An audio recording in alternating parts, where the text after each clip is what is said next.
So what does this mean? Every time someone misuses a firearm and there's a mass shooting, let's say, for example, because that's the topic here today, there is no set of laws or rules or policies that can be put in place that will prevent that from ever happening again. It is impossible. Only way that would be possible is if you took away every single firearm that everyone has and nobody had any. The problem with that is, first of all, you have no way of gathering all the firearms that are already out there. Secondly, you couldn't stop someone from getting one illegally if they wanted to. Third, as I already explained, if the government understands that no one has a firearm with which to fight the government, then the government will become corrupt in its own sense, simply because they know they can get away with anything that they want to do.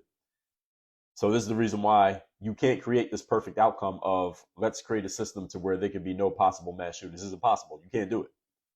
There are no perfect outcomes, ladies and gentlemen. There are only trade-offs. We must accept the trade-off of people having firearms is that some people will misuse them, period. That's the way it works.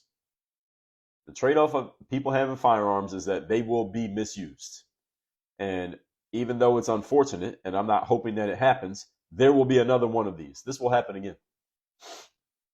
There will be somebody else driving outside under the influence of some controlled substance like alcohol, and they're going to be driving and they're going to crash into someone who's not doing anything wrong. And that person who got crashed into might lose their life or get severely injured because of that person who misused alcohol. Is that going to happen? Yes, it is. Is there anything you can do to prevent this from ever happening ever again? No, there is not. This is called the trade-off. Everything in life has a trade-off. Everything in life has a trade-off.